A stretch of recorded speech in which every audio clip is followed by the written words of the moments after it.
강의를 진행하도록 하겠습니다. 예. 우리가 지금 12띠 동물이 있는데 매년 뭐 색깔을 갖고 막 이야기해요.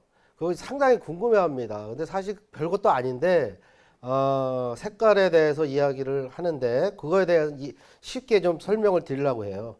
우리가 그 숫자가 1부터 그 10가지 숫자가 있는데, 그걸 우리가 한자로 이렇게 했을 때 갑을, 병정, 무기, 경신, 임계 이렇게 합니다. 사실 우리 여기 박물관에 계신 선생님들한테도 이거 한자로 한번 써봐 그러면 다 못 씁니다. 이제 그 한자 시대가 틀려진 거예요. 그리고 이제 12띠는 다 아시다시피 뭐 지띠부터 해서 자축인묘해서 술해로 이렇게 끝납니다. 근데 우리나라의 연도들은 대개 이 10간이랑 12띠를 조합해서 이야기를 해요. 그래서 통상적으로 갑을 그렇게 그냥 시작을 동쪽에서부터 시작한다 이렇게 이해하시면 돼요. 갑을은 동쪽입니다. 다행히 두 개씩 가요. 그리고 병정은 남쪽으로 가기 때문에 붉은색입니다. 하여튼. 그리고 무기는 그 황제가 사는 어떤 그 중간에 그 중앙 거기가 무기입니다. 하여튼. 그리고 서쪽이 경신이고 북쪽이 임계 이렇게 가는데 우리가 자청령 우백호 이런 거 개념을 갖고 있으시고 남쪽은 뜨겁다. 그리고 가운데는 뭐 이렇게 황토 뭐 황제가 사는 곳 그래서 황토다. 그리고 또 북쪽은 우리가 흑수 뭐 이런 그 말들 있지 않습니까? 그래서 그거를 색깔을 가지고서 이야기를 하면 갑을해 드는 애는 무조건 청색이네. 그래서 올해가 보면은 을 4년이잖아요. 그러니까 푸른뱀의 해가 된 겁니다. 그럼 앞전년은 하나 가면은 갑진년이에요. 그래서 청룡의 해 이렇게 합니다. 하여튼. 그럼 내년에는 병오년이 되겠죠. 그죠? 그 다음에 또 정미년이 되면 아마 내년, 내후년은 계속 뭐 붉은 말 뭐 이렇게 할 겁니다. 근데 이것이 물론 방위에 따라 색깔을 이렇게 부여하는데 일반적으로 다 부여하는 것이 아니라 특히 이제 무기에 드는 해. 무기는 황금 아닙니까? 만약에 무기에 드는데 무해년이에요.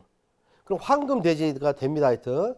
그러면 아마 중국 이런 나라, 이 아시아권 나라들이 황금 돼지를 만들으라고 상당히 아마 난리를 칩니다. 하여튼. 그래서 이게 약간 상술이랑도 좀 관련이 있는데 결국은 우리가 그 뭐 신화라든지 그 우리 머릿속에 그 동물 가운데 좋은 의미들이 있잖아요. 뭐 백마.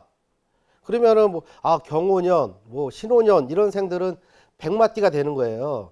그래서 우리 어머니도 저한테 뭐 백말띠야 막 그랬는데 저는 결국 붉은 말이었더라고. 예. 그래서 그러나 그거 갖고 뭐 이렇게 뭐라고 말씀드리지 않았지만 그래서 방에 따라 색깔이 있다라는 걸 일단 하나 말씀드리고 그리고 숫자가 이야기할 때요. 갑을부터 시작할 때 갑으로 시작하는 해는 무조건 끝이 4로 끝납니다. 갑신정명 몰라요. 갑오경장 몰라요. 그러나 뭐 1894년 끝이 4로 끝나야 되는 거예요. 그러니까 올해 같은 경우 25년이니까 을이 되는 겁니다. 하여튼. 내년 같으면 26년이잖아요. 그럼 병이 되는 거예요. 거기에다가 이렇게 띠를 가지고서 결합을 하면 되는 겁니다. 사실 이거는 그 연도 계산하는 법에서 과거에 무슨 뭐 갑신이 뭐 몇 년이다 이런 것까지 다 계산하는 방법이 현 연도에서 빼서 이렇게 쭉 하는 방식이 있는데 수학적인 문제인데 그거는 뭐 여기서 얘기는 안 하지만 그러나 최소한 이 4로 시작하면 갑이다. 을로 시작하면 오다. 이렇게 하면 어린 뭐 손자가 있건 이렇게 고등학생들한테 갑신정변 뭐 이모굴라 이런 거는 엄청 많이 배우는데 막 외운단 말이에요. 그래도 하나 이렇게 좀 힌트를 주면 이모굴라 하면 끝에가 무조건 오로 끝나는 거야. 이렇게 이야기도 해주면서 이 색깔에 대한 의미도 이렇게 갑을 그리고 동쪽부터 해서 이렇게 오방의 색깔을 이렇게 부여한다는 걸 이야기하면 쉽습니다. 하여튼.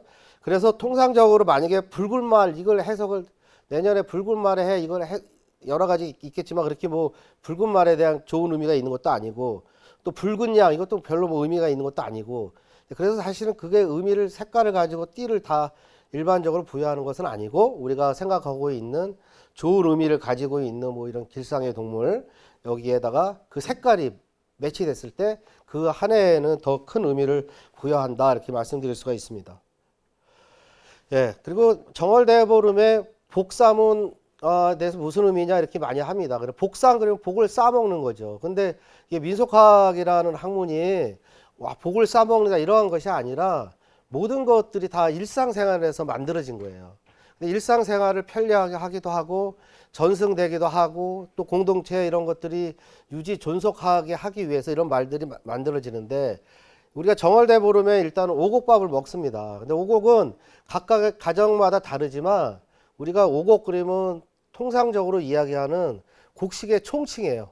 그러니까 모든 곡식을 의미하는 거고 또 보름날은 9가지 나무를 먹는다고 합니다. 하여튼 여기 숫자의 9도 마찬가지로 모든 나무를 먹는 거예요. 그래서 이 보름날 이 첫 번째 뜰은 이 대보름 만월에 이 만월같이 풍년같이 풍족한 이런 모습을 보면서 한 해 농사의 풍년을 기원하는데 우리가 이렇게 오곡밥이라 9나무를 먹을 때 그냥 먹은 것이 아니라 뭐 김이라든지 뭐 배추잎이라든지 뭐 취나물이라든지 이런 걸 싸 먹습니다. 근데 이런 걸 싸 먹는 거를 그 자체를 복쌈이라고 해요. 그래서 그런 그 기록들이 있고 이 오곡밥은 우리 집에서 아직 여전히 먹는 이렇게 그 시루에 쪄서 이렇게 만들어 먹고 있습니다.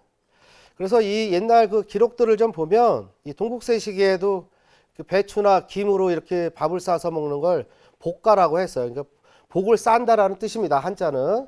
그리고 뭐 열왕세 시기에도 해이 이거 김에 대한 우리나라 한자 펴기고요.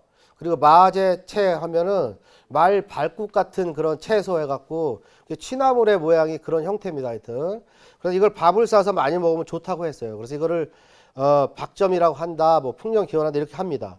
그래서 여기서 사실 동국세식이나 이런 열왕세식에서는 뭐 복삼 이런 용어는 나오지만 그 의미가 뭔지는 그냥 자세히는 안 나와요.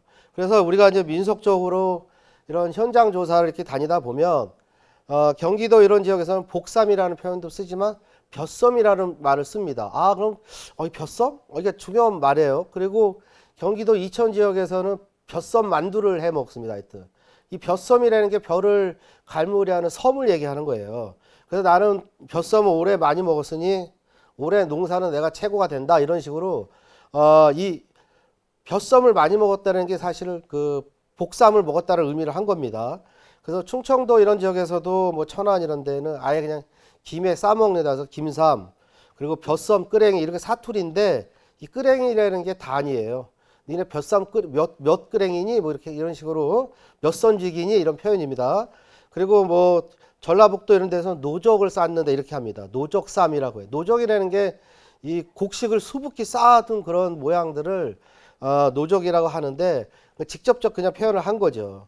그리고 전라 이런 남도 이런 데서는 뭐 김에 싸먹는다 노적산 비슷한데 이 지역에서는 뭐 이 김이나 이런 걸 싸서 뭐 집더미가 있는 곳이라든지 광이라든지 이런 것도 여러 군데 이렇게 놓아두기도 하고 이 전남 화순 같은 경우는 뭐 차례상에도 이 복삼을 올리기도 하고 성주상 이 전남 지역은 이 차례 지낼 때 성주도 같이 모십니다. 하여튼 그래서 그런 성주 세매도 하고 또 지방 곳곳에 뭐 창고라든지 쌀도 이렇게 놓아둡니다. 그래서 결국 복삼이라고 먹는 거는 우리가 그 알고 있는 그 섬을 먹는 거예요. 이 섬은 그 일제 강점기까지 좀 쓰다가 이 좀 촘촘한 이런 가마니에 그런 것들이 들어오면서 우리 그 벼 이런 걸 갈무리하는 것들이 사라졌어요.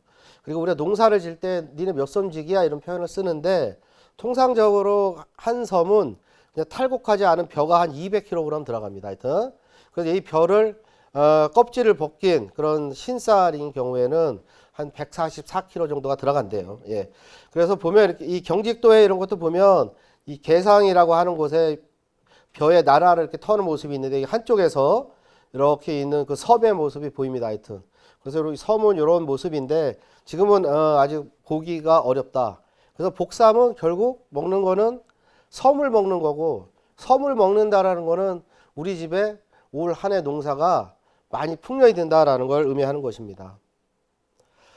자, 그 다음에 이제 윷의 종류가 상당히 많습니다. 사실 윷은 전 세계적으로 봐서 오늘날 윷을 가지고 노는 나라는 한국이 유일해요. 뭐 중국이라든지 일본 이런 데는 없습니다. 근데 이 윷은 뭐 예전에는 두 가락 가지고서 점을 치는 어떤 점성술의 도구로 쓰였다고 합니다. 하여튼 그래서 뭐 아프리카라든지 이 북아메리카 이런 곳에서도 이 점을 보는 도구로 썼어요. 그러다 보니 우리나라의 이 윷이 윷점이라는 것이 만들어졌고, 그리고 그 유시랑 그 모는 하나로 쳐서 그냥 모로 인정을 해서 그 세 개의 그 전개를 쳐서 64개의 전개가 만들어졌고, 상설전시장 그 세 번 던집니다. 그래서 상설전시장 2간에 가면 유점 보는 그 코너를 만들었는데, 그 육가락을 세 번 던지면 뭐 도도도가 나오면 이렇게 한자로 표기가 돼 있습니다. 하여튼 그래서 그걸 해석하는 걸 하는데, 사실 윷놀이는 겨울철 놀이고, 왜 추우니까 그 좁은 공간에서 있는 놀이고, 통상적으로는 정월 대보름 이후에 놀질 않습니다. 왜냐하면 이 윷놀이 자체가 너무 재밌다 보니까 이 정월 대보름 이후에도 놀면 이 농사에 지장을 준다고 해서 약간의 어떤 그런 표현들을 좀 많이 썼고, 그리고 이제 아까 이제 천문과 관련됐다고 표현하는 것이 많습니다. 이거는 우리가 유판을 이렇게 보시면 하늘의 별자리가 28수인데 그 유판의 별자리가 28개예요.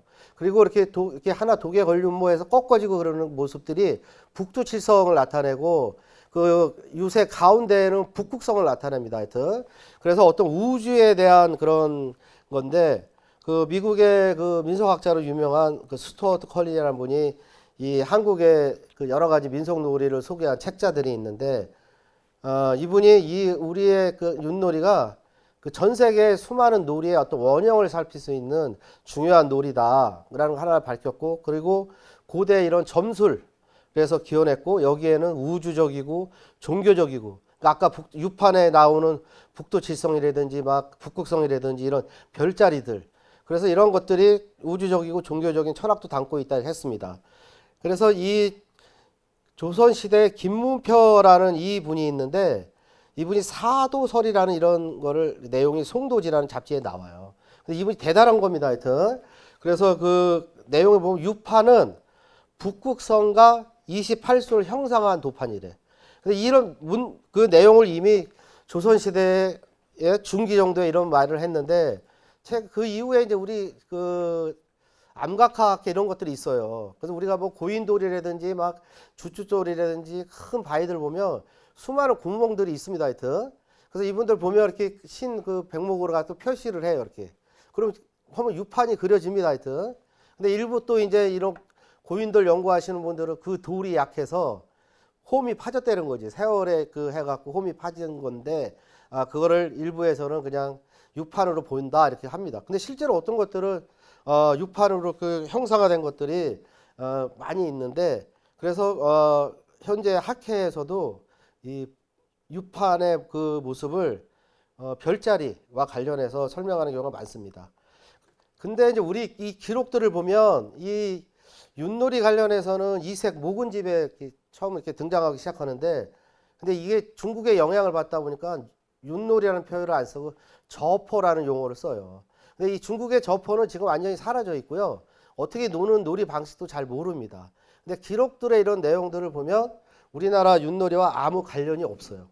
근데 그런 놀이 방식이라든지 그런 말이 가는 그런 형태 이런 거 약간 유사한데, 실질적인 관심이 없습니다. 그런데도 상당히 이 조선시대에 나오는 그 학자들이 중국의 저포라는 것을 그 용어를 많이 쓰고 있고, 그리고 안동 지역 이런 데 가면 윷놀이 할 때 부르는 노래가 있어요. 그걸 저포가라고 합니다. 하여튼 그리고 그런 식으로 해서 이 중국의 저포라는 이 한자가 우리 윷놀이를 나타내는 한자로 이렇게 표현되고 있는데, 실제 중국의 저포는 우리나라 윷놀이와 아무 관련이 없다 이렇게 하고, 그리고 조선왕조 실록에 보면 사희 이런 표현이 있습니다. 이게 뭐냐면 4개의 육가락을 갖고 논다라는 그런 한자로 표현한 거고, 그리고 우리가 던지지 않습니까? 4개를 던져서 우리가 이런 조선시대 세시기들 보면 척사라고 합니다. 하여튼 그래서 오늘날에도 마찬가지로 이런 농촌 지역 가면 현수막 걸려 있으면 뭐 정월 대보름 척사대 이런 용어 쓰는데, 이게 4개의 육가락을 던진다라는 그런 표현을 쓴 것입니다. 예, 그래서 열왕세시기 이런 데를 보면 보름 넘겨 윷놀이 하면 뭐 벼가 죽는다 이렇게 표현해서 농사에 게을리하지 말래라는 그런 것도 하고 있고, 또 이렇게 송도지 아까 이야기한 그런 책자들 보면 그 높은 마을과 그 바닷가 마을 이런 데 이렇게 해서 두 마을이 서로 그 편을 짜고 놀아서 그 이긴 팀이 그에 관련된 작물들이 풍년든다 이런 것이 있고, 요점에 관련된 것들은 이런 세식이나 이런 데 내용들이 잘 정리가 되어 있습니다. 예, 이거는 우리가 알고 있는 가락윷이라고 하는 거예요. 그냥 나뭇가락을 하나를 쪼개서 던지는 그런 윷놀이인데 주로 이 경기도랑 중부지방에 많이 놀고 있습니다. 그리고 이거는 그 종지윷이라고 해서 종지 안에다가 조그만 윷을 해갖고 이쪽으로 던지는 거예요. 그래서 이 라인을 넘어가야 돼요. 그리고 이 밖으로 나가면 낙이라고 해서 안 됩니다. 하여튼. 그래서 경상도라든지 이런 제주도 지역에서는 이 종지윷이 상당히 많이 놀고 있고 특히 이 제주도 같은 경우는 상가집에서 상당히 3일 내내 놉니다. 하여튼. 그래서 이렇게 한 번에 놀아. 이거 갖고서 뭐 독에 걸리면 가는 게 아니라 한판 승부해서 뭐 밀인당 뭐 10,000원 걸고 이런 식으로 놀기도 하고 그리고 뭐 콩을 반쪽에서 놀 수도 있고 밤을 반쪽에서 놀 수도 있고 콩 요시고 밤 요시고 하다못해 우리 지금 뭐그 음료수라든지 그 뚜껑 가지고 4개 만들어서 윷놀이도 할 수 있는 겁니다. 하여튼 그래서 이 유수는 우리 일상생활에 상당히 많이 접근해 있다. 사실 유수를 하면서 이 얘기를 하고 싶었던 거예요. 또 하나 그 단원 그 풍속도첩의 중앙박물관에 있는데 이 놀이의 제목은 고누놀이라고 되어 있습니다. 근데 실제로 이 단원이 여기 이게 놀이가 고누놀이라는 명문화를 하지 않았어요. 그리고 이 단원 아시다시피 풍속도첩은 원래 뭐 이렇게 도첩이 만들어진 거를 그거를 구입한 게 아닙니다. 하여튼 낱장을 이렇게 모아서 그걸 첩을 만든 거예요. 그 일제강점기에 만들었고 그리고 당시에 이렇게 북구시 이 서예가였던 그 오창 선생 이런 분들이 여기에 명문을 막 적어줬어요. 근데 실제로 이렇게 보면 동그라미 노는 것 같은 고누놀이 같지요. 근데 얘를 이렇게 확대하면은 유판이에요, 얘가. 그래서 이렇게 조그맣게 해서 이 종기윷을 노는 그러한 것인데 이게 여전히 그 뭐 이뮤즘 이런 데 가면 고누놀이라고 이렇게 표기 되어 있습니다. 근데 이거는 종지윷을 노는 그 작은 윷을 노는 그런 형태이다라고 말씀드리고 싶습니다. 예, 그래서 이제 우리 박물관에 소장되어 있는 이런 유판들인데 이렇게 별자리가 표현되어 있기도 하고 이렇게 그 가운데 이 북극성 하고 이렇게 여기 이렇게 가면 이 다 북두 칠성이 되는 거예요. 이렇게 사실 칠성은 북반구에는 북두 칠성이 있고 남반구에는 남도 칠성이 있습니다. 이 북두 칠성은 수명을 관장해요. 그래서 우리나라에서 보이는 걸 북두 칠성이 보이는데 남도 칠성은 출생을 관장합니다. 하여튼. 그래서 우리 어머니나 할머니들이 집안에 누가 가족들이 멀리 가거나 막 그럴 때는 그 항아리에다가 그 깨끗한 청수 받쳐서 이렇게 하늘을 보고 기도하는데 그 하늘 방향이 바로 북두칠성을 바라보면서 어떤 수명 장수를 관장하는 그런 신격으로 인식하고 있기 때문에 가족의 일원이 먼 길을 갔을 때 무사하고 하여튼 건강하게 돌아오기를 바라는 그런 의미를 가지고 있습니다. 예, 다음은 인사동 그 인사동 거리에 그 중국 그 당장군 주장군이라는 장승이 세워진 적이 있어요. 그래서 인사동 석장승 퇴치운동 본부에서 이걸 갖고 신랄히 비난했습니다. 요점은 뭐냐면 한국의 대표적인 그 전통문화 거리인 인사동 앞에 그 안국역 입구입니다. 어찌 그 중국 주나라 무왕을 상징하는 주장군이랑 또 하나는 고구려를 멸망시킨 당나라 이적장군을 상징하는 당장군을 거기다가 해놓느냐라고 난리를 쳤습니다. 그러면서 동북공정이 이때 아마 또 그 한참 올라오는 시기인데 이 동북공정을 깨자고 아우성 치는 이 한국 사람들을 보면 중국 사람들이 얼마나 코웃음 칠까 이렇게 났습니다. 그리고 나서 서울시의 담당 공무원이 저를 찾아왔어요. 얘를 어떻게 해야 되냐고. 그래서 제가 아니 뭐 그걸 세워진 거를 중국 장군 일단은 제가 오늘 이 당장군 주장군이 뭐 여기서 말한 것도 좀 장군이 조금 틀렸다라는 말씀도 드리지만 그것도 하나의 문화인데 그걸 어떻게 하려고 하십니까 했어요. 그리고 또 세월이 흘러서 얘가 사라진 다음에 그 인사동 저쪽 한쪽에 그 관광 안내소 있어요. 그쪽으로 옮겼습니다. 하여튼 또 옮겼는데 또 아마 시민들이 또 뭐라 그랬는지 아니면 이런데 또 지속적으로 민원이 오니까 그 다음에 엎어놨어요. 그래서 아마 2020년인가 엎어놨는데 그 조계사 스님이 그걸 보고 자기가 가져가면 안 되겠냐고 또 왔는데 저를 또 찾아와서 그걸 한 장 문장을 써달라는 거예요. 그래서 내가 그걸 왜 내가 개인 써주냐. 니네가 알아서 자문회의를 하든 뭐 이렇게 하지 이렇게 했습니다. 하여튼 자 이거 지금 없어졌습니다. 하여튼 그래서 그 인사동 입구에 이 석장승이 이렇게 만들어져 있는데 얘가 언제 만들어졌냐면 1988년에 만들어졌어요. 원래 이게 표지석이 있었어요. 그래서 인사동 석장석 이렇게 해갖고 장승은 우리나라 민간 신안의 한 형태로 뭐 마을 입구나 사찰 등에 세워 마을의 소신, 경계표, 이정표 구실을 했고 한 쌍을 세우며 뭐 재료에 따라 석장승, 목장승, 복합장승을 불러댄다. 이곳의 석장승을 88 올림픽에 성공적 개최 그리고 인사 간운동 주민들의 정열과 발전을 기원하게 하여 민속학 전문가의 자문을 받아 여기 나주 불회사 입구에 세워진 석장승을 88년 6월 18일 설치하였습니다. 하여튼. 근데 다 좋은데 아니 올림픽 할 때 왜 해피는 왜 얘를 왜 세웠는지 이해는 좀 안 갑니다. 하여튼. 그래서 이렇게 해서 이 내력이 있다. 그래서 88년에 6월 18일 날 서울특별시에서 설치를 했고 이 장승은 이 나주 불회사에 있는 요게 원본입니다. 이 원본의 모양을 갖고 따서 돌을 깎아서 만든 겁니다. 우리 민속박물관 그 입구 야외 전시장에 보면 그 석장승들 그것도 마찬가지로 깎아서 놓은 실물이에요. 예. 근데 이렇게 보면 또 실물이랑 또 이렇게 보이질 않습니다. 여기에 보면 명문이 하원 당장군, 상원 주장군 있습니다. 하여튼 자 상식적으로 일단 상원은 날짜가 1월 15일이에요. 중원은 언제죠? 중원? 7월 15일. 하원은 10월 15일입니다.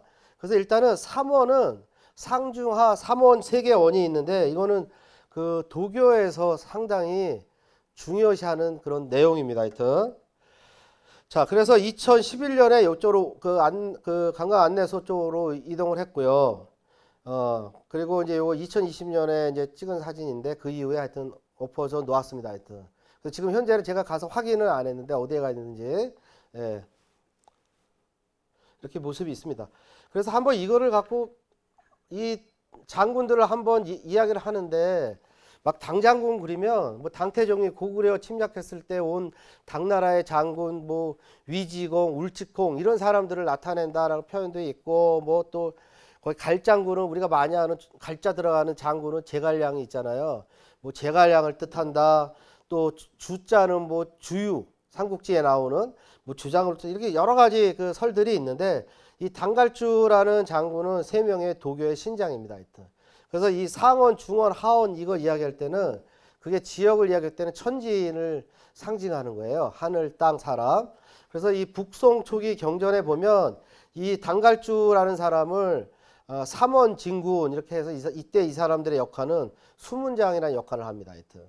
그리고 이제 남송 시기에 오면은 살기, 잡기를 죽이는, 물리치는 그리고 사악하고 어떤 질병 이런 걸 막아주는 그런 존재로서 이렇게 표현되어 있어요.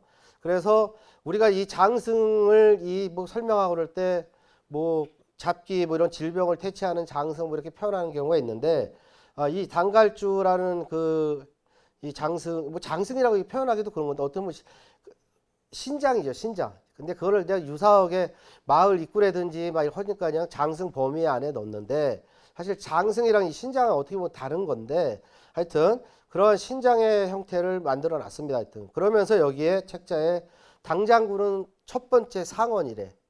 그러면 원래는 상원 당장군 이래야 되는 겁니다. 갈장군은 중원이래. 그러면 이것도 중원 갈장군 하면 되는 거예요.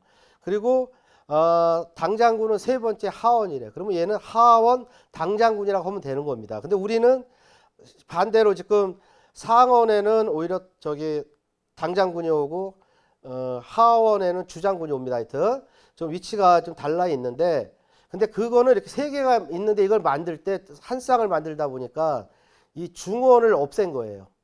그러니까 그 천지인 3개가 있는데 하늘과 땅을 상징하는 이 당장군과 이 주장군 요 신장을 이용해서 장승의 명문을 그 앞에다가 이렇게 세워둔 겁니다. 특히 이 명문은 사찰, 석장승 이런 데 그 많이 있는 걸 알 수가 있습니다. 하여튼. 자, 그래서 이 또 다른 책자에 이렇게 보면은 이 하늘을 나타내는 그 당장군, 땅의 갈장군, 사람의 주장군인데 이렇게 나타나는데 이 하늘보다 사람을 주재하는 장군을 더 중요해서 이 사람 앞에다가 상원이라는 거 한 거다. 그래서 우리 장승에 이런 영향을 받아서 그런지 이 뭐 상원 이런 주장군이라는 멘트들이 나옵니다. 하여튼. 근데 삼원 원료 뭐 하여튼 뭐 수신대전 이게 중국의 어떤 많은 신들을 정리한 책자인데 여기에는 또 이름이 나와요. 당은 당갱이고 가롱이고 주무래. 근데 이 사람들이 주나라의 관리였는데 근데 이 주나라 때 이 여왕이 이 사람들이 수없이 많이 이렇게 간언을 해도 받아들이지 않아서 오나라로 갔대.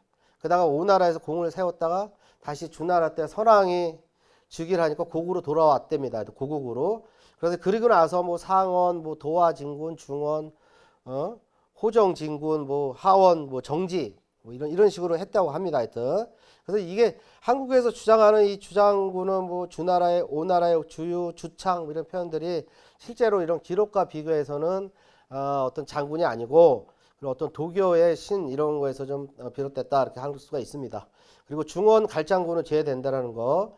그래서 이렇게 명문들을 이렇게 보면 주장군, 당장군만 이렇게 쓴 경우도 이렇게 영암, 금정면, 남송리 그 쌍계사터에 가면 이렇게 되어 있고요. 그리고 이렇게 한경남도에는 아예 그냥 이렇게 처음에 그 중국에서 이야기했듯이 그냥 상원, 뭐 당장군, 뭐 하원, 주장군 이런 식으로 표현되어 있습니다. 이거는 그 일본 그 30년대 책자에 나오는 목장승에 대한 이야기입니다. 예, 이거는 그 성남 송석화 선생이 그 쌍계사 우리 지금 박물관 입구에 있지 않습니까? 쌍계사의 이 그 목장승은 실제로 쌍계사에서 세우는 게 아니라 쌍계사 마을 주민들이 세우는 거예요. 그래서 이게 나름대로 그 학자들한테 관심을 많이 불러일으켰나 봅니다. 하여튼. 그래서 일제 강점기 송석화 선생도 정리가 해놨고 또 53년에 미국에서 온 그 교수들 그 코리아 컬처라는 빨간 책에도 나와 있고 또 우리 박물관에 온 이거는 60년대 말에 나왔습니다. 하여튼. 그래서 60년대 말에 왔는데 통상적으로 이 목장승은 이 한 밑에 땅에 한 5년만 있으면 나무 뿌리가 썩어서 다 쓰러져요. 근데 우리 박물관에 있는 것이 그나마 지금까지 있는 것 중에는 가장 오래된 목장승을 할 수 있는데 그거는 이제 박물관이다 보니 뭐 보존 처리라든지 그런 안전 조치를 취했기 때문에 이렇게 오래 갈 수 있는 겁니다. 예, 이렇게 나주 뭐 운흥사 이런 데 가시면 뭐 하원 당장군, 상원 주장군, 또 실상사 이런 데도 가도 보면 이렇게 장군들의 형태가 좀 있습니다. 하여튼. 자, 그래서 이제 장승은 이제 민속학에서밖에 이야기 지금 다 이렇게 버무려서 이야기를 하는데 좀 장군의 형태죠. 무사, 역사의 형태이고 현재는 뭐 두기를 세우고 막 이래요. 그리고 맨 밑에는 여기 그 광주에 있는 건데 여기서 서울까지 90리, 광주까지는 뭐 6리 이런 명문을 썼습니다. 근데 초창기에 이 장승들은 이정표 역할을 했어요. 그래서 하나만 세웁니다.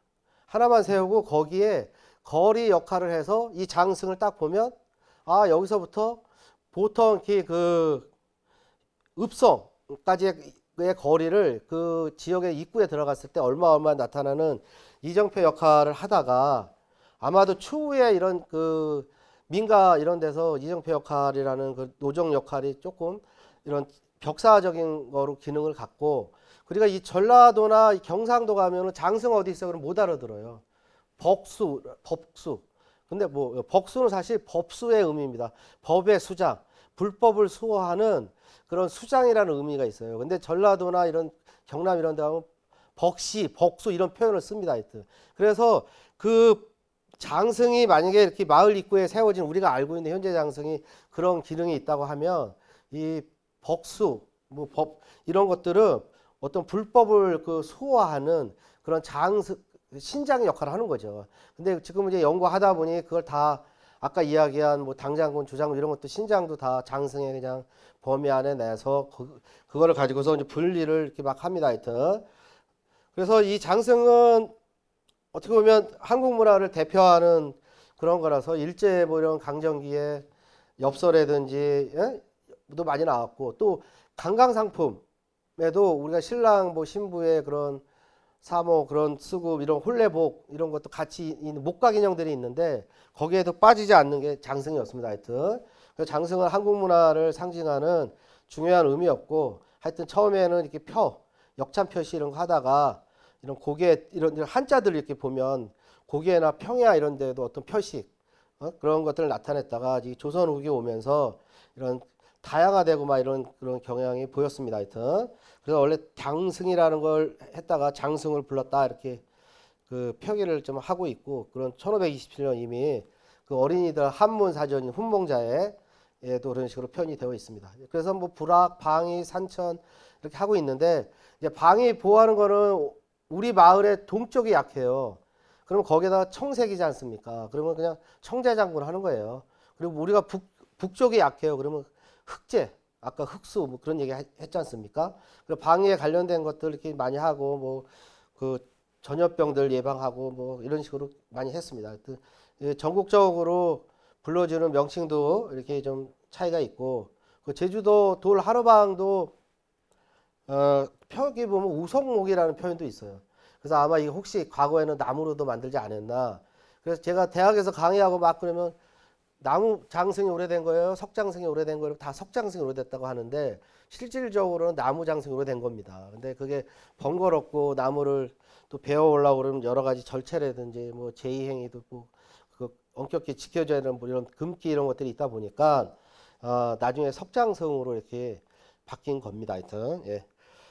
예, 그래서 이 쌍계사에 있는 이런 장승들 거기에 보면 이거는 어떻게 보면 그 단갈주 그런 장구가 마찬가지로 그 용어가 가람을 지키는 착한 신이요 그 바깥을 막아주는 그런 선신해 갖고 외워 선신 이렇게 표현들이 있습니다. 하여튼 그리고 그 마천명 벽송사 장승 이것도 막 그렇게 지금 민속 자료로 지정되어 있는데 위에만 이렇게 되어 있어요. 그래서 호금 장군, 금호 장군 이런 식으로 되어 있고 또 이 문화동에 있는 거 돌복수는 딱 하나만 있습니다. 이게 참 돌로 만드는데 그 색깔도 막 칠해져 있고 그런데 여기 명문은 토지대장군이에요. 1906년에 세워진 단독 복수입니다. 하여튼 그래서 장승은 본래는 하나만 세웠고 이정표 역할을 하다가 이제 후에 이렇게 가면서 쌍으로 세워지기도 하고 어떤 마을옥에 세워지고 뭐 이렇게 하고 명문들을 이렇게 적으면서 어떤 장군이라는 명문을 적으면서 마을로 들어오는 부정이라든지 뭐 질병 이런 막아주는 역할을 했다 합니다. 예. 그리고 이제 사찰 이런 데 가시면 조항이라고 하는 그 그림들이 있어요. 사찰에서는 통상적으로 조화탱화라고 하는데 통상적으로 이 사찰의 부엌은 접근 금지라는 오지 말라라는 명문이 있습니다. 하여튼 그러나 만약에 사찰에 가시면 그냥 한번 들어가셔도 돼요. 만약에 스님이 그 공양 음식 만들고 하여튼 만드는 스님이 그러면 조항탱화 보러 왔습니다. 그러면 이분 봐라. 그리고 구경 어디 있습니까? 그러면 알려줍니다. 이거는 통도사에 있는 그 부엌의 모습인데 이렇게 큰 그 솥들이 걸려져 있죠. 인원이 많다 보니까 이렇게 한쪽에 보면 이렇게 그림이 그려져 있는데 이렇게 그 조항탱화의 모습이 그려져 있습니다. 하여튼 이 조항은 민간의 조항이랑 마찬가지로 이 부엌에 모시는 그런 신이고 또 부엌이 또 음식을 하는 공간 이러다 보니까 어떤 건강 이런 하는 공간입니다. 하여튼 그리고 동학사에 가면 이렇게 조항신이 이렇게 있는데 큰 목탁이 있어요. 그러면 이 밥이 다 끝나면 이 목탁을 쳐서 그 비구니들한테 식사 시간이 됐다라는 걸 알려줍니다. 하여튼 자 그래서 이 원래 왕은 단독으로 나오는 겁니다. 하여튼 왕은 그래서 이 불국사의 조항 그림은 단독으로 나와요. 그리고 이제 이 법주사는 이게 다 어떤 그 시주해서 이렇게 봤는데 제가 조사 갔을 때 법주사는 그냥 이렇게 조항 대신 해갖고 명문으로 이렇게 써서 이렇게 모시고 있었습니다. 그리고 성모도 가면 이렇게 옆에 그 조항을 보자 하는 그 남자와 여자 이런 모습들이 있고 그리고 봉원사 여기 바로 건너가면 거기도 보면 이렇게 호위하는 게 있습니다. 근데 공통점이 하나가 뭐가 있냐면 다 이렇게 노트에다가 적고 있습니다. 이건 뭐냐면 사찰에 있었던 1년간의 이 기록들을 정리하는 거예요. 사찰에 있는 스님들이 무슨 죄를 했고 잘못을 뭐를 했고 잘한 일은 뭐고 다 적습니다. 하여튼. 예. 그래서 보면 이 조항 탱화의 공통점은 뭔가 적고 있는 그런 모습입니다. 근데 이제 민간에서는 그림은 보이지 않고 이렇게 조항단지라고 해서 매일 아침에 어머니들이 밥을 하기 전에 우물물을 길어오면 먼저 이 조항단지에다가 청수를 올립니다. 하여튼. 자, 여기서 중요한 게 이 청수를 매년 물을 바꿔주는데 이거 자체를 막 신격으로 보는 그 학자들도 있어요. 근데 이거를 이해를 하려면 사찰에서는 이 조항신한테 하루 2번 저기 정성을 들이는데 첫 번째는 새벽 4시에 청수를 바칩니다. 그리고 10시에는 공양을 한다 해서 그 밥을 바쳐요. 그러니까 민간에서는 매일 그 밥을 바치는 그것이 한가롭지 않으니 그리고 이른 새벽에 우리가 물을 퍼왔으니까 사찰과 마찬가지로 조항한테 보이지 않는 조항한테 청수를 바치는 행위입니다. 하여튼. 그리고 민간에서는 청수만 바치는데 12월 23일에는 이 조항이 하늘로 올라갑니다. 그 앞전에도 지금 이야기했지만 이 조항이 한 가정에 있었던 모든 그런 일들을 기록 정리하잖아요. 23일 날 이거를 기록 정리한 걸 가지고서 옥황상제한테 찾아가서 한 해 있었던 한 가정의 여러 일을 보고를 합니다. 그래서 그날만큼은 이 시루에다가 밥을 찌든지 한대든지 떡을 한대든지 해서 하고 끝나면 위에다가 청수랑 촛불을 밝혀서 조항님한테 우리 집안 무탈하게 좋은 말만 해주세요 이렇게 빕니다. 하여튼. 근데 인간 입장에서 한평생 살아가면서 이 죄를 짓지 않을 수가 없으니 통상적으로 이렇게 기도를 하는데 여기 아궁이 입구에다가 막 엿을 바릅니다. 막. 그래서 잘못한 집들 그래서 입이 엿으로 꽉 물려갖고 저기 말 못하게 하려고 그렇게 하기도 하고 아니면 술을 뿌립니다. 그래서 이 조항이 술에 취해서 제대로 옥황상제를 찾아가지 못하게 하는 그런 풍습들을 보이고 있습니다. 여전히 이 조항신을 모시는 집에서는 하여튼 23일 날 이렇게 그 별도의 그 집안의 여러 가지 성주를 비롯한 그런 신상들이 존재하는데 조항을 위해서 12월 23일 날 이렇게 제의를 향합니다. 예. 입춘첩도 상당히 많이 들어오는 민원입니다. 이거 뭐 똑바로 붙여야 되냐, 기울여 붙여야 되냐, 엄청 많습니다. 하여튼. 근데 이제 입춘첩은 이제 봄에 어떤 입춘에 이제 봄을 이제 길목에 이제 맞이하게 되는 그런 시기에 이 어떤 봄의 기운을 받으면서 집안에 좋은 일이 있기를 바라는 것입니다. 하여튼.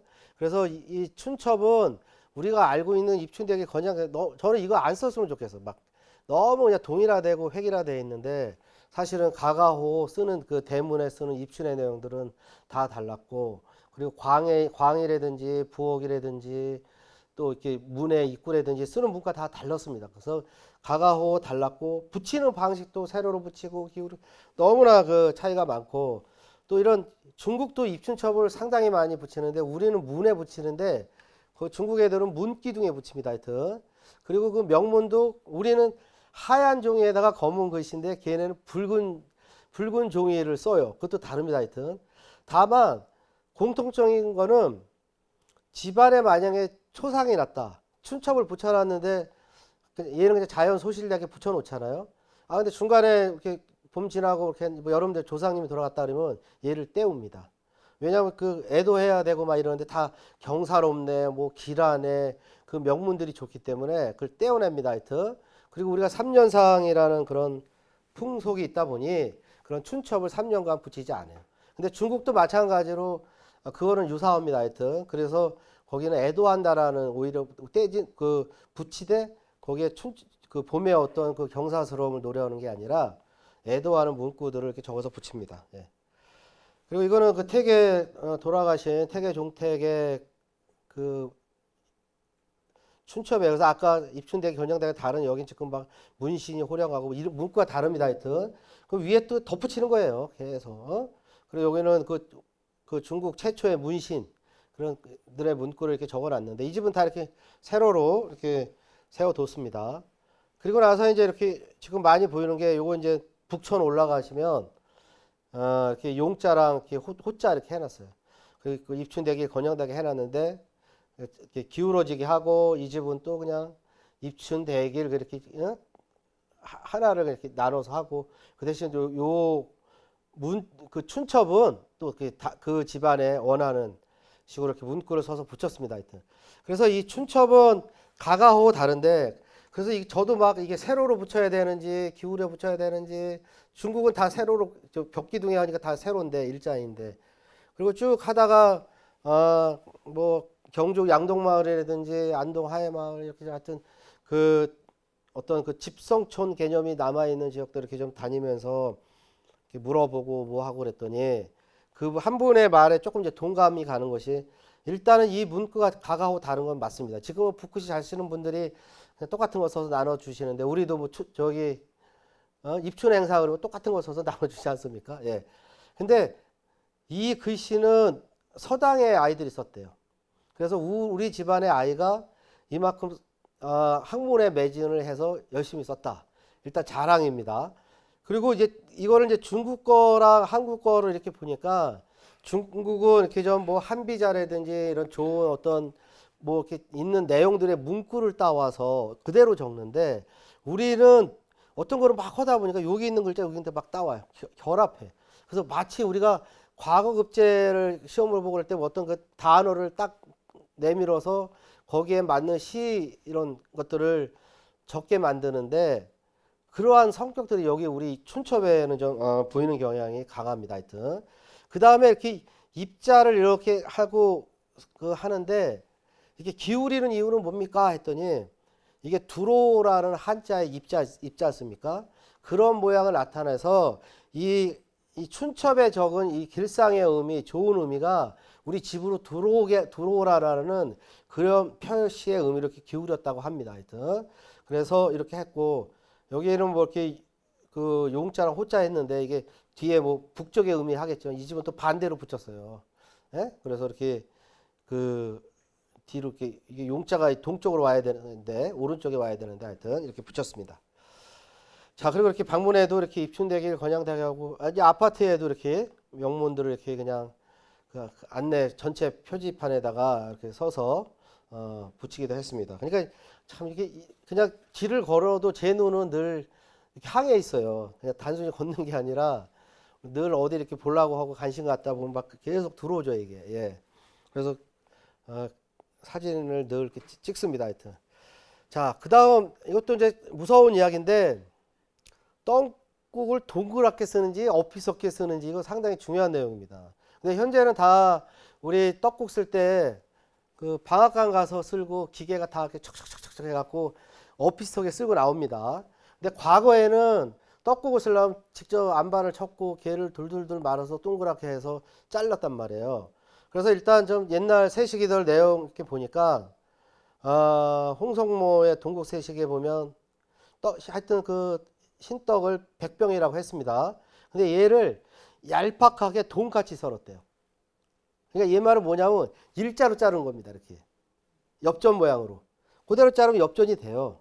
근데 얘를 일자로 자르려는 거랑 어피스톡에 자르는 거랑 칼질할 때 어렵습니다. 하여튼 조금 그리고 그 두께도 좀 도톰하게 씁니다. 하여튼 그래서 이러한 그 전통이 그 대구 경주 채시 채불안파 그 채용원 종가 여기서는 마찬가지 이렇게 씁니다. 저기 엽전 모양. 그래서 이게 또 어떻게 보면 동그란 게 하얘니까 해예요. 해의 모습입니다. 해. 예? 한 해 그 1월 1일 날 이 떡국을 먹는 건 돈도 먹는 거지만 우리가 해돋이 가듯이 해를 먹는 거예요. 그러니까 해를 먹으니까 한 살 먹는 겁니다. 해년 아닙니까? 한자로. 1년을 먹는다. 이렇게 그래서 둥근 태양의 모습으로 쓴다.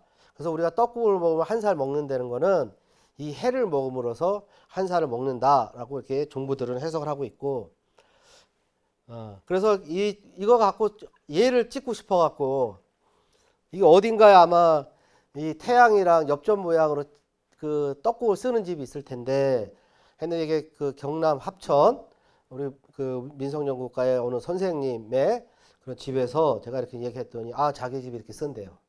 그래서 이렇게 엽전 모양으로 해서 합니다. 하여튼. 그리고 서울에 그 그 중앙대학교 지나면 그쪽 상도동인가요? 하여튼 예. 그 양녕대군 거기 무덤 있는 데 있습니다. 하여튼. 그래서 그 봉사손에 의하면 이 집도 태양처럼 1cm 정도로 두껍게 쓴대요. 썰어서 차례상에 올리고 조상들이 많으니까 지금 4대 봉사 하다가 지금 4대 봉사도 안 하고 2대 봉사하고 그러니까 얘를 상에 원래 이 떡국을 차례상에 올린 걸 그걸 자손들이 조상님한테 먼저 대접을 하고 그걸 후손들이 먹는 거예요. 그러니까 제사를 차례를 지내고 뭐 하다 보면 2시간이 지나요. 근데 이 태양처럼 1cm 정도로 두껍게 썰은 이 떡국을 차례상에 바치면 그걸 끝나고서 얘를 먹어도 얘는 하나도 불지가 않습니다. 근데 만약에 오피스하게 얇게 쓰는 걸 많이 올렸다, 뭐 2시간, 3시간 있다 뭐 다 엉겨 붙습니다. 하여튼. 먹기가 아주 어렵습니다. 하여튼. 그래서 야, 이것도 아마 이렇게 오피스하게 쓴 이런 것도 우리나라의 어떤 제사 문화 이런 거 간소화하고 이런 경향, 이런 것도 좀 영향이 있지 않을까 하는데, 하여튼 그 조선 말기 조린 시전서에 여기 비슷하게 썬 신떡을 이렇게 꿩 국물에 이렇게 예? 이렇게 그런 표현이 나옵니다. 그래서 이런 어떻게 보면 그 19세기 후반 이때부터는 이 비슷하게 썬 이런 것들이 떡국에 이렇게 등장하기 시작한 거로 이렇게 보입니다. 하여튼. 자, 이건 최근의 그런 내용인데 그 기재부 홍보 블로그에 이렇게 상차림을 놨는데 이렇게 가로로 수저를 놓은 거예요. 아니 근데 보니까 우리는 수저를 똑바로 놓는데 우리가 지금 이렇게 가로로 놓은 이 수저를 보면 벌써 머릿속에는 어느 나라가 떠올라요? 일본. 예? 일본이 떠오릅니다. 예. 그래서 그분도 아마 이런 민원을 제기할 땐 당연히 우리는 세로 놓는데 왜 일본처럼 가로 놓지? 이것도 저기 잘못 놓은 거 아니야? 이렇게 생각할 수 있지 않습니까? 예. 근데 사실은 원래 한국에는 독상 문화였어요. 독상 문화였고 그 작은 사용을 사용하다 보니까 지금도 만약에 작은 사용을 사용한다 그러면 젓가락을 앞에 있는 것보다 옆으로 이렇게 가로로 놓는 게 집기가 편합니다. 사실 먹기가. 근데 우리가 원래 그런 문화였는데 그 기독교에 이렇게 영향을 오면서 같이 먹지 않습니까? 이렇게 같이 먹고 이러다 보니까 또 기독교인들은 포크라든지 뭐 이런 거 놓는 것들이 다 이렇게 세로로 놓거든요. 예. 이제 그런 문화가 영향을 받으면서 우리의 수저가 세로로 바뀌었습니다. 하여튼. 그래서 이 강의를 하면서 안동 방가 이렇게 조사하면 막 세로로 놓여져 있어 지금. 근데 예전에 뭐 이렇게 임금진들 뭐 잔치상 자르면 다 가로로 이렇게 옆에 놓여져 있습니다. 하여튼. 그래서 다시 또 안동에 이 강의 준비하면 다시 그 전화를 했습니다. 하여튼. 이게 왜 이렇게 어떻게 된 거냐 그랬더니 그 종부님 말씀이 자기가 어릴 때는 다 가로로 놨다고 합니다. 하여튼. 예? 가로로 놨는데 이런 젊은 이제 종부들이 들어오고 막 그러니까 어느덧 그 숟가락이 이분들은 세로로 놓는 거에 또 익숙하다 보니까 세로로 바뀌었대요. 그래서 원래 우리 숟가락을 놓는 수저를 놓는 방향은 가로입니다. 여기서 하나 더 중요한 게 우리는 별로 이렇게 잘 안 지키는데 이 몽골이나 일본 이런 데 아마 식사할 때 한번 잘 보십시오. 일본 사람들. 이 젓가락 자체가 화살이에요. 그래서 이 수저를 놓을 때 젓가락을 같이 먹는데 앞에다 놓으면 상대방 화살 맞아 죽으라는 뜻이에요. 그래서 그 위치를 보면 약간 비슷하게 놓습니다. 빈 공간에 놓거나 그래서 그 수저에 그 젓가락을 놓는 방향이 다 사람을 향하지 않아요. 혹시 일본 가시면 한번 잘 보세요. 이렇게 오피스톡에 놓거나 얘네들이 막 음식 먹을 때 우리처럼 앞에 탁 놓지 않습니다. 우리 박물관도 저도 개인적으로 저걸 옆으로 놓으면 안 될까? 그럼 난리 나겠죠. 이미 우리 세로로 습관되어 있고 이미 그 철로 된 그 밥상 받으면 다 오른쪽에 수저 놓게 이렇게 그냥 되어 있는데 하여튼 우리도 우리의 문화는 원래는 그 가로로 놓는 그런 젓가락이다라고 했습니다. 그러나 지금 현대 다 세로로 놨는데 세로가 나온 게 틀려? 가로로 놔야 돼 이건 뜻은 아닙니다. 이 민속은 시대에 따라 변하고 뭐 이렇게 바뀌는 것이기 때문에 지금 어떻게 보면 세로로 놓는 게 현재 우리 문화의 또 현상이기도 한 겁니다. 그러나 이런 내용들을 알면 그래도 우리도 이랬고 이런 문화가 우리의 기본적인 문화다라고 합니다.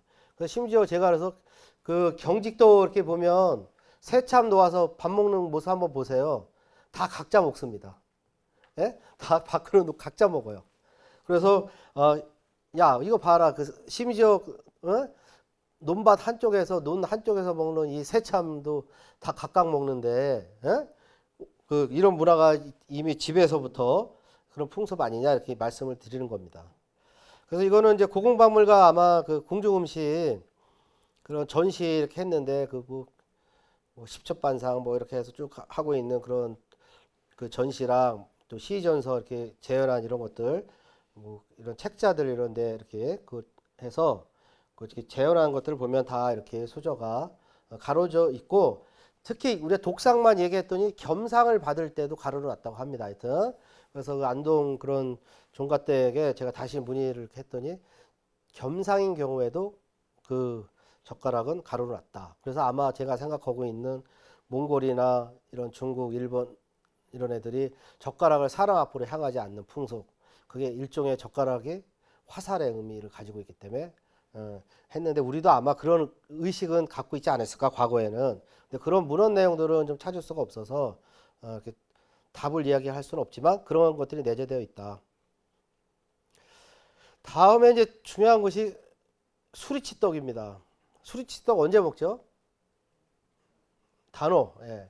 근데 사실은 우리가 단오가 2005년 강릉 단오제가 유네스코에 등재할 때 중국이 난리를 쳤습니다. 우리의 단오를 왜 한국이 우리 풍속을 왜 너희들이 난리를 쳤는데 저는 사실은 개인적으로는 단오라는 표현보다 그냥 수린날이라는 표현을 쓰면 좋겠다.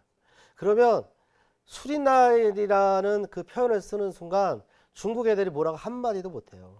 이 수린날이라는 거는 우리의 표현이고 우리의 단오를 나타내는 용어입니다. 그리고 단오를 나타내는 뭐 단오, 뭐 중양절, 뭐 이런 단양 이런 표현들은 다 한자예요. 중국의 거예요. 그거를 그 학자들이 뭐 중국의 그걸 그 표현을 이렇게 쓰다 보니까 막 그런데 실제로 우리 민간에서는 수련날이라고 했습니다. 수린날. 근데 수린날은 더 중요한 게 뭐냐면 요 바퀴 있지 않습니까? 예? 요 바퀴. 수레바퀴. 이에서 기원한 거예요. 그래서 이게 수련날이에요. 그래서 이 단오라는 민박도 그러면 좋은데 뭐 단오 풍경인데 수린날이라는 이런 표현을 써서 좀 홍보할 필요도 있는데 이 얘기를 하면은 이 수리치 쑥떡을 가지고서 이 5월 5일 날 쑥이 막 이런 것들이 있는데 이 민간에서는 5월 5일을 쑥을 뜯어서 말리면 아주 최고의 약이 되는 겁니다. 예. 그래서 이런 거에서 기원했어요. 그래서 동국세 시기에 이렇게 보면 수린날이라고 한다. 민간에서. 근데 이게 우리말로 수레야, 수레.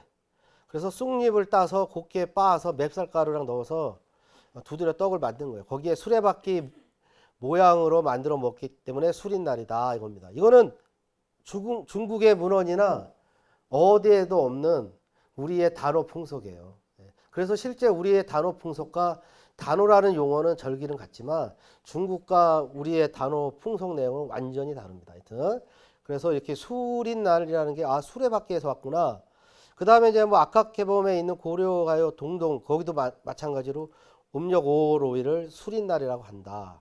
근데 이 수리 이거 해석을 한 거죠. 수리가 우리 높다, 상, 고, 신 이런 걸 의미해서 이 수린날은 태양신 에게 제사를 지내는 뜻이라는 의미. 상당히 중요한 겁니다. 이 말이. 이 단오가 5월 5일이 절기가 24절기 양력인 24절기로 이렇게 환산해 가면 얘가 어디에 오냐면 늘 6월 달 말에 옵니다. 6월 말은 절기 24절기로 오면 하지예요. 하지는 낮이 제일 긴 거죠. 그죠? 그래서 거기서부터 하지부터 낮의 길이가 점점 조금 짧아져서 동지가 되면 밤이 제일 긴 겁니다. 하여튼 중요한 거죠. 근데 이 단오라는 절기가 음력 절기가 양력인 24절기로 했을 때 하지쯤에 온단 말이에요. 그러니까 낮이 엄청 긴 거예요. 그래서 한자를 단오라는 오자 다섯 오자를 쓰지 않고 양기가 강한 마로 오시 예 마로자를 쓴 거예요.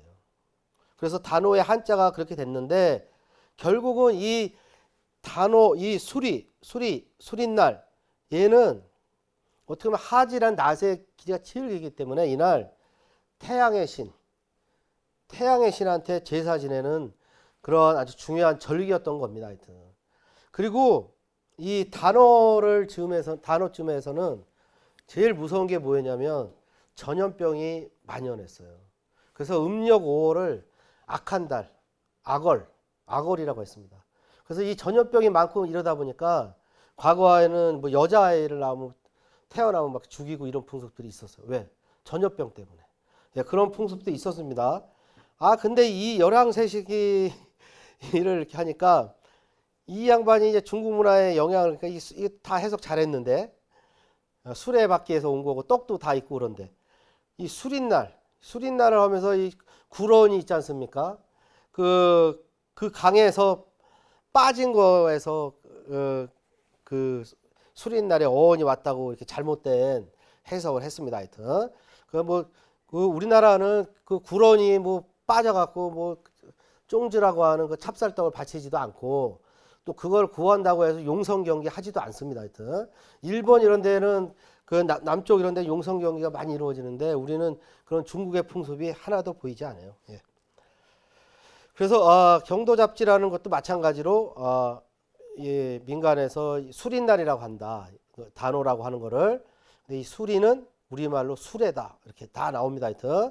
자, 그래서 수레의 의미는 또 여러 가지가 있는데 어떻게 법륜 이런 거 돌리면 뭐 불교의 가르침 막 이렇게 하고 근데 하나 중요한 거는 그것도 있지만 요 수레의 바퀴살을 나타내는 한자가 있습니다.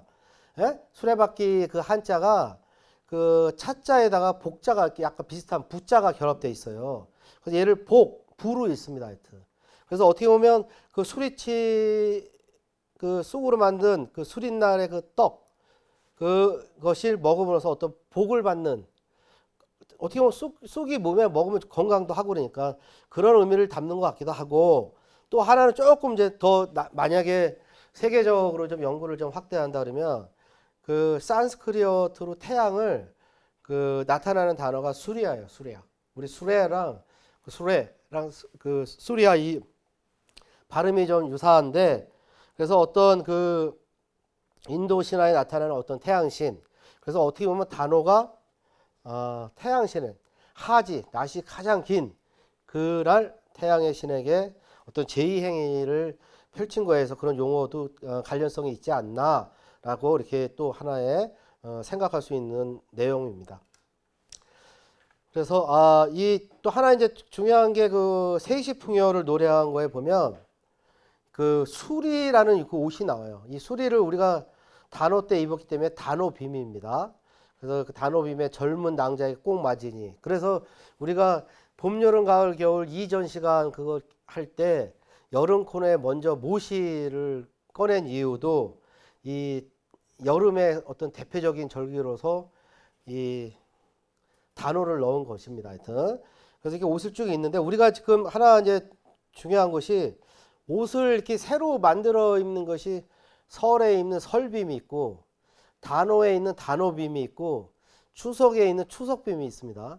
그래서 이건 각각의 의미가 있어요. 설빔은 겨울 어떤 음력 이제 1월이면 2월이고 입춘 뭐 이렇게 전후로 생기지만 통상적으로 후에 많이 자리를 잡는데 이제 봄이 시작되는 거예요. 그래서 설빔은 겨울에 뭐 그런 1월 뭐 음력 1월 그런 추운 겨울 이런 의미가 아니라 앞으로 봄을 대비해서 옷을 얇게 해 있습니다.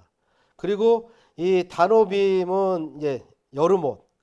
또 이 추석빔은 추석이 되면 그 이후부터 추워지거든요. 그래서 추석빔은 약간 두껍게 해 있습니다. 그래서 이게 그 설 전까지 이렇게 겨울에 입는 옷을 만든다라는 그런 의미입니다. 예, 이렇게 그림, 이렇게 그네뛰기 이런 것들 많이 하고 있고 통상적으로 이렇게 맞는 틀 만들어서 하는 거 이렇게 땅에 가까워서 땅그네라고 합니다. 하여튼 그래서 이 중국의 이런 풍속에도 추천이라는 한자로 우리나라의 이런 그네뛰기를 많이 하고 있습니다. 그네는 단오의 여성들이 즐기는 놀이입니다. 예. 자, 그 다음에 또 이제 하나 아까 제가 그 이야기했던 그 단원 그 도첩에 나오는 그 고누놀이, 그건 사실 유판이고 윷놀이라고 했는데 얘도 신윤복의 단오풍정에서 간송미술관 소장입니다. 근데 얘는 단오라고 막 이야기를 해주고 싶어도 아니에요. 왜냐하면 이거를 장명하는데 아마 장명하신 분은 이 근해가 머릿속에 박혀 있는 거예요. 아, 근해. 그 단오네. 예. 근데 실제로는 동쪽으로 흐르는 물에, 이 동쪽으로 흐르고 있습니다. 잘 아죠? 흐르는 물에 머리를 감는 그런 풍습이에요. 그게 유두 그림입니다. 유두. 예? 그 유두는 그림인데 이 유두 그림에는 어떻게 보면 우리나라의 공식적인 목욕절이에요. 그리고 물맞이 하러 다닌다 그러는데 남자들은 강으로 가서 그냥 탁 쪽을 뭐 발이나 담근다든지 일반 서민들은 뭐 물고기를 잡는다든지 공간 구성이 여성과 나눠져 있어요. 동쪽으로 흐르고 이런 물 가서 머리 감고 이런 것들은 여성들의 문화예요. 근데 이 여성들이 일반 저기 민가의 여성들이 아닙니다. 반가의 여성도 아니. 이 사람들이 누구냐면 다 기생이에요. 기생들이 다 놀러 온 거예요. 이 사람들은 이 총각놈들은 이쪽으로 자주 단오되면 놀러 오는 거 알고 와서 구경하려고 온 거지. 목욕도 하고 이러니까. 그리고 이 사람은 누구냐면 이 기생들한테 뭐 옷도 팔고 뭐 화장품도 팔라고 온 아줌마예요. 예? 그래서 이 그림은 기생들이 동쪽으로 흐르는 물에 목욕하고 온 하는 유두 그림이구나. 근데 일부 이제 그래 타는 거지. 그러면서 그 주요 고객 아닙니까? 이분들이 기생들이. 그러니까 이 우리 아주머니가 이 보찜 장수가 여기에 뭐 옷가지를 한복 차원 아름다운 것들 얼마나 화려합니까? 이 색깔 보세요. 예? 우린 백이 민족인데 예? 다 하얀 저기 한복 입는데 이렇게 해서 판매하러 온 그림입니다. 하여튼. 근데 이거를 오 선생님이나 이런 분들이 명명할 때 또 간송 선생 작품을 구입하는데 많은 영향을 끼쳤고 그랬기 때문에 이분이 이걸 보고서 그네 놀이네 이렇게 한 겁니다. 근데 이렇게 하는데 여전히 그냥 단오풍정. 그래서 이런 거를 이건 바꿔야죠. 이거는 뭐 민속이 바뀐다고 하지만 얘는 예전 그림이니까 얘는 올바르게 이름을 바꿀 필요가 있습니다. 그래서 두 개 아까 신윤복 김홍도 요 두 개 그림은 하여튼 바꿔야 되는 겁니다. 하여튼. 네. 야, 그리고 이제 송편은 추석에만 먹나요? 예. 사실 송편이라는 거는 한국의 떡입니다. 그래서 고려 시대 때 보면 그 솔잎으로 만들고 그래서 넣고 이래서 송고병이라 유사한 명칭이 나오는데 이 추석에 먹는 이 송편의 재료는 햅쌀이에요. 햅쌀. 그래서 사실은 우리가 과거에는 논과 밭의 비율이 과거에는 밭이 더 많았어요. 그러다가 점점 이렇게 생활을 하고 조선 후기 오면서 보니까 두레가 나타나는 그 시기.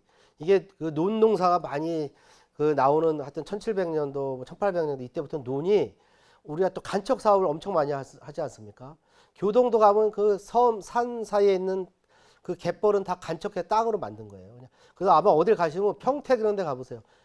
어휴, 넓으네. 들이 아닙니다. 그거 다 그냥 바닷물이 들어온 것을 간척한 곳인데, 예, 쌀이 가지고 있는 어떤 그 특징, 소화도 잘 되고, 인구 증가에도 도움이 되고, 그래서 쌀을 먹는 나라들은 인구가 다 많습니다.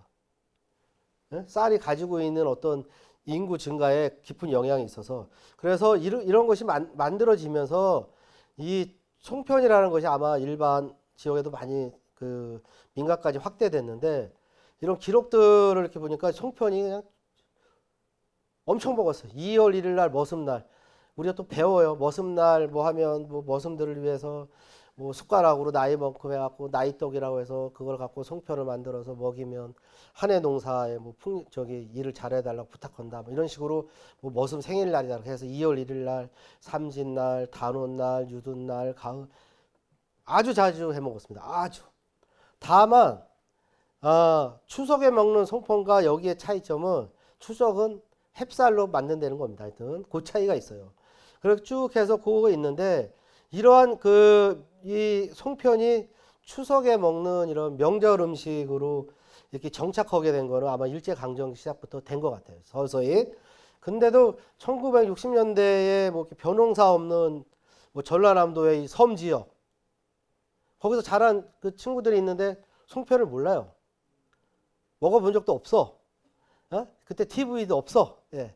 그리고 제주도도 마찬가지 뭐 벼농사를 뭐 짓는 지역이 아니니까.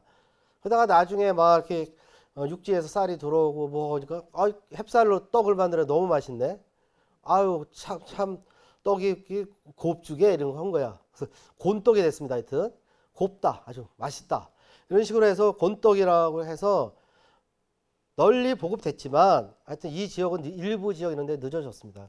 그리고 이제 먹거리가 풍성해지고 막 이러니까 송편을 이제 뭐 평상시도 먹는 집도 있지만 이제는 추석에 먹는 떡은 송편 이거로 이제 우리 머릿속에 잠재되어 있다 이렇게 말씀드릴 수 있습니다. 그리고 마지막으로 이제 똥돼지 키우는 이유 이것들이 있는데 예, 이것도 제가 한 마리 더 올 때까지 기다리고 찍은 겁니다.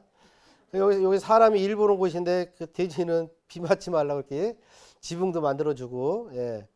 근데 이게 결국은 아주 넓게 해서 목적은 이 다 토종돼지 아니에요. 흑돼지 잘 자라지도 않아요. 얘는 그러니까 그 양도 적고 어떻게 보면 농가에서 이 고기를 팔려고 그러면 우리를 조그맣게 만들어야 되는데 이 제주도 이런 지역에서는 땅도 비옥하지 않고 일단 거름 생산하는 겁니다. 이거 얘가 돼지가 막 다 져줘요.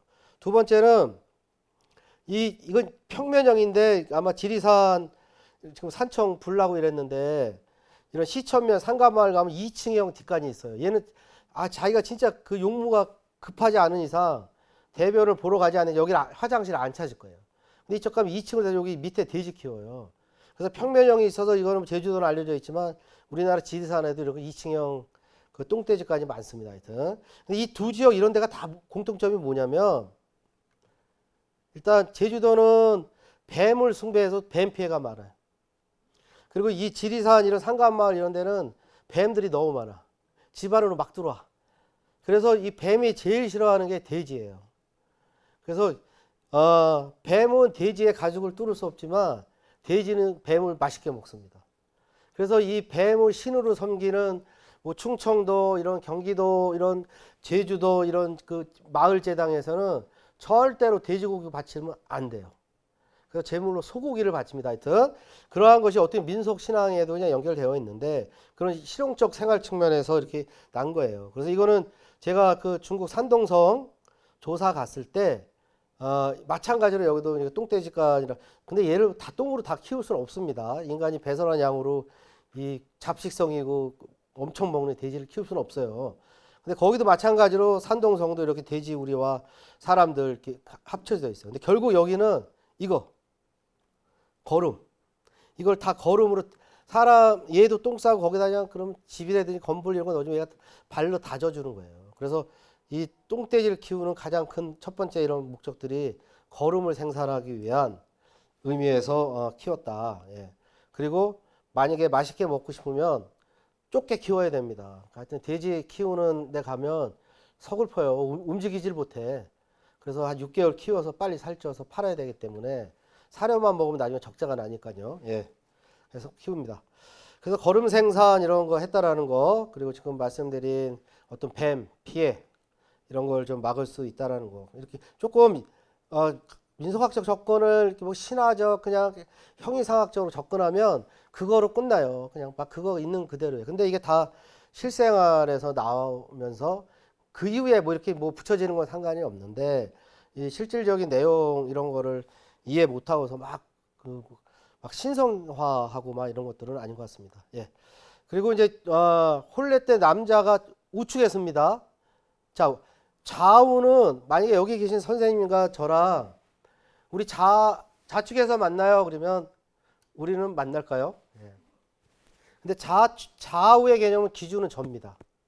그래서 여기 만약에 좌우의 개념을 경복궁을 가지고 근거를 하면 백악산을 만약에 뒤에 북쪽에 산을 두면 여기 좌측에 청룡인 낙산이 자리하는 거고 우측에 인왕산이 자리 잡아요.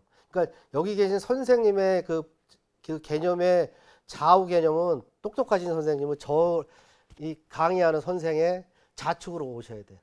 이쪽으로 그냥 우측으로 오셔야 돼. 선생님들 손 입장에서 보면. 그래서 좌우의 개념은 북쪽을 기준으로 하는 겁니다. 그리고 북쪽이 실질적 방위가 아니라도 강의를 하는 사람이라든지 혼례 하는 주례 이런 분들이 어떻게 보면 기준이에요. 거기서 좌우 개념하고 동쪽은 선생님들 입장에서 보는 겁니다. 선생님들 입장에서 북쪽을 바라보고 동서를 그냥 있는 그대로 하면 되는 겁니다. 그래서 그 자총령 우베커 할 때는 이 백악산에서 기준으로 해서 우베커 청정 보는 거예요. 여기서 이렇게 북쪽에 간악산이 있고 이런 식으로. 그래서 임금 입장에서 보면 좌의정이 여기 있잖아요.